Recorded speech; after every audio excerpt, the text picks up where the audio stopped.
What's going on, Washington Commanders Nation? Washington introduced both offensive coordinator and defensive coordinator Cliff Kingsbury and Joe Whitt Jr. to the media today in D.C. And man, I thought Adam Peters and Dan Quinn smoked their introductory press conference, but Joe Whitt Jr. is a goddamn superstar head coach in the making. Man, don't get me started on this Joe Whitt Jr. guy. I have so much high hopes for what our defense is going to become. Like, I am so sure the defense is going to get right almost immediately under the tutelage of Joe Whitt Jr. and Dan Quinn. But Cliff Kingsbury, he got right to the point. He was close.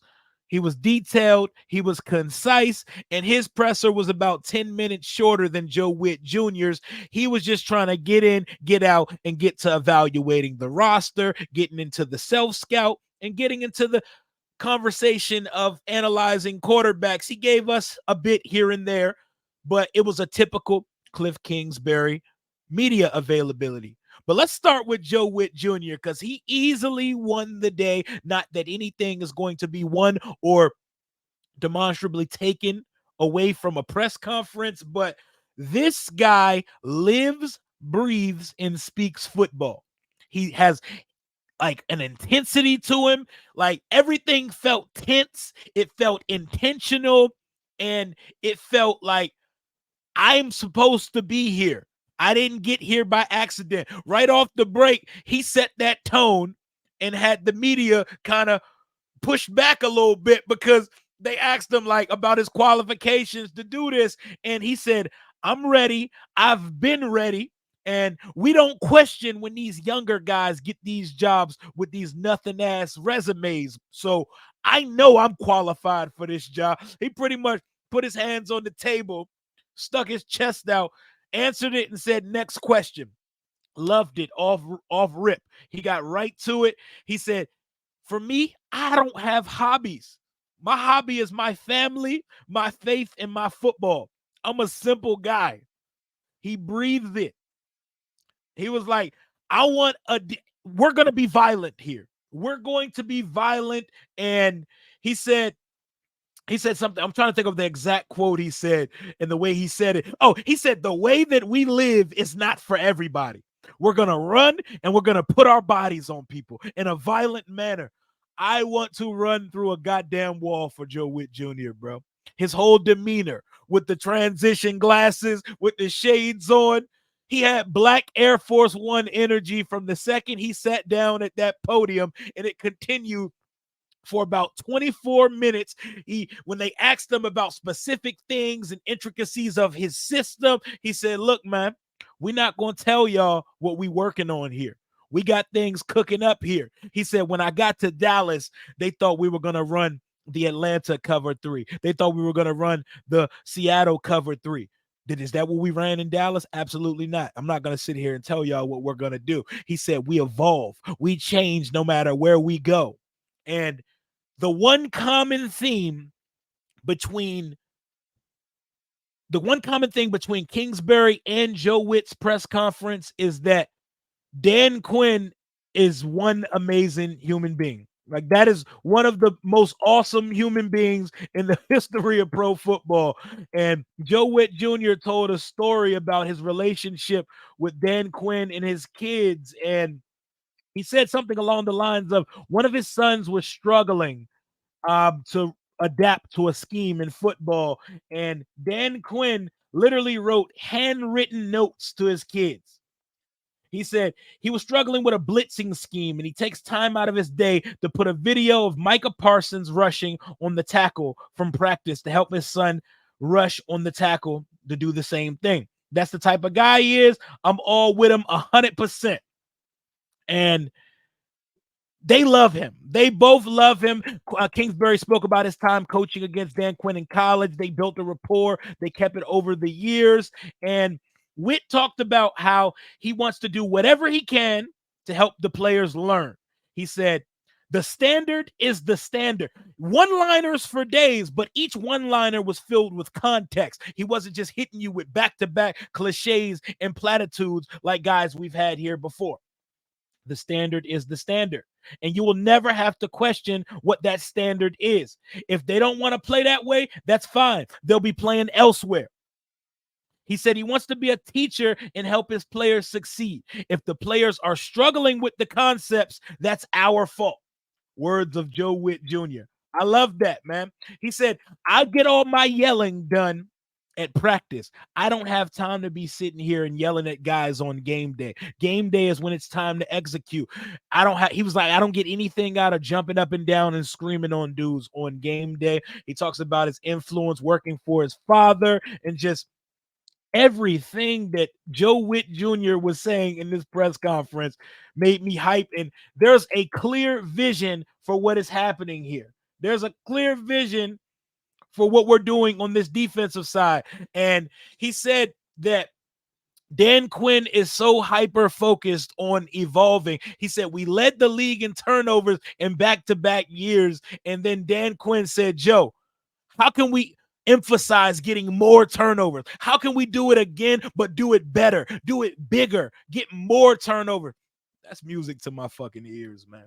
That's music to my ear. And I like that he was not afraid to immediately push back whenever the media tried to pry an answer or pry a situation or bulletin board material out of specific questions he was asked.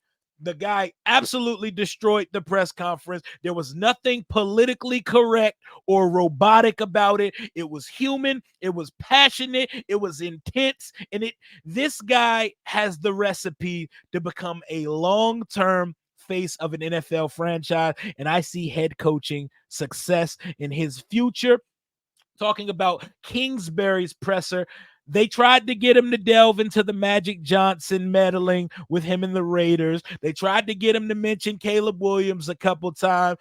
They tried to feed him the bait, and he wasn't taking it. But what stood out to me most about Kingsbury's presser was he said, while I enjoyed learning the principles of Mike Leach's air raid offense, and that's what I ran at Arizona in my time at Texas Tech, I wouldn't label what I'm about to do offensively as the air raid offense. He talked about what it takes to develop a quarterback, how he just has to learn what makes him tick.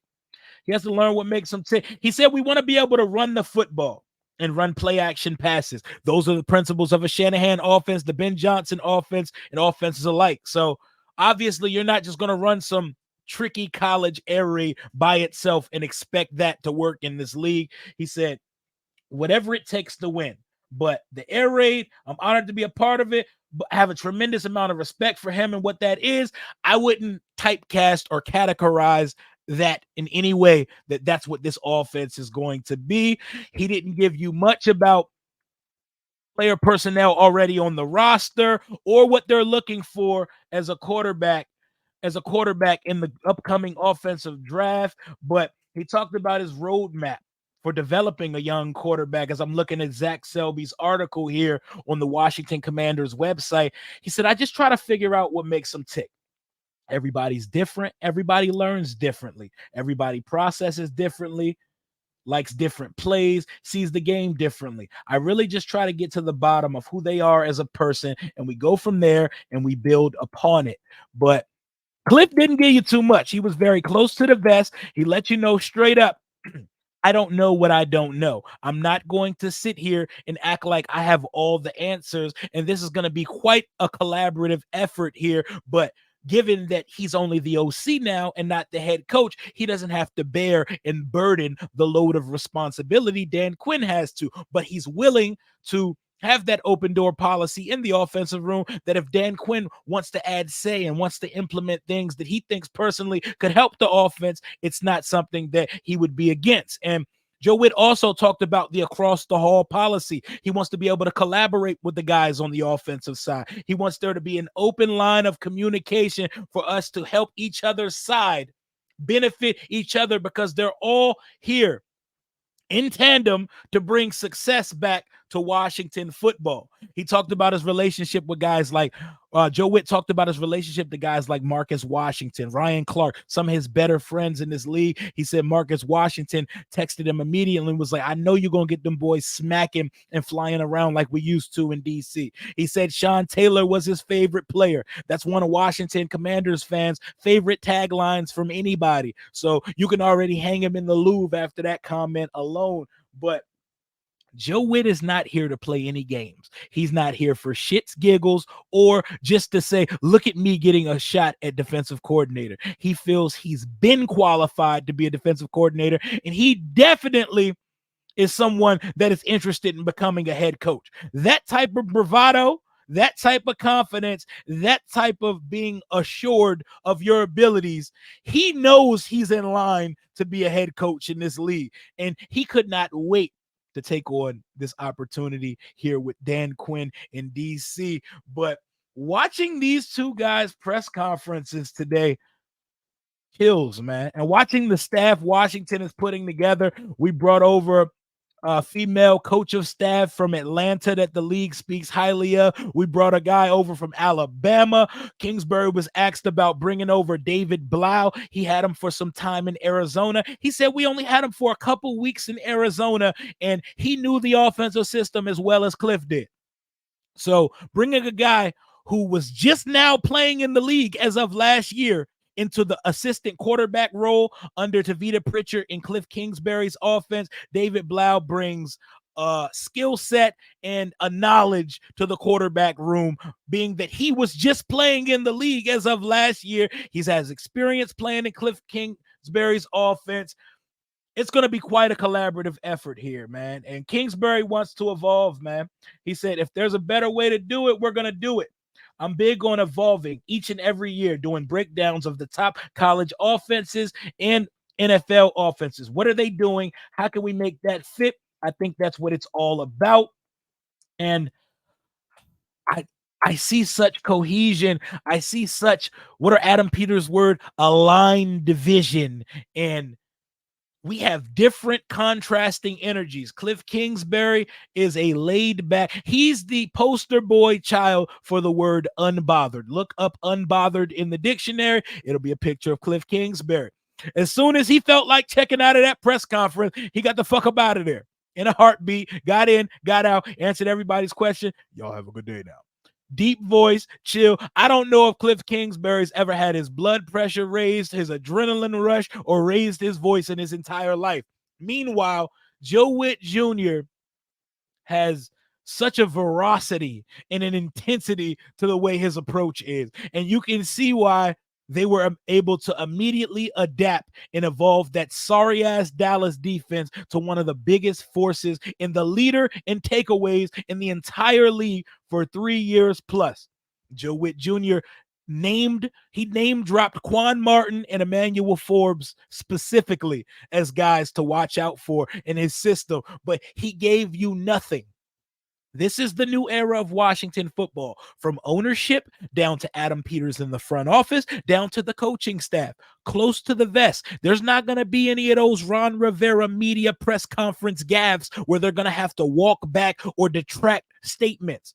They're going to say what they're going to say. They're going to give you enough to have a press conference. They're not going to show their hand. So if you think they're going to be out here tipping picks, tipping what we're doing in free agency, and tipping what we're doing schematically, it's a new day in Washington. It is not happening. And all of this is music to my ears. Like I keep saying, as a fan, understandably, making coach hires that you like, killing the press conference, and winning the offseason, winning off the field, as Bruce Allen would say, that does not translate into in-season success, but we are putting together the ingredients for a beautiful recipe for sustained success here in DC. And if you're not excited about it, if you feel like I've seen this before, you are lying, because you have not seen this since the 80s, 90s of Washington football. I was born in 91. I damn sure ain't seen it, but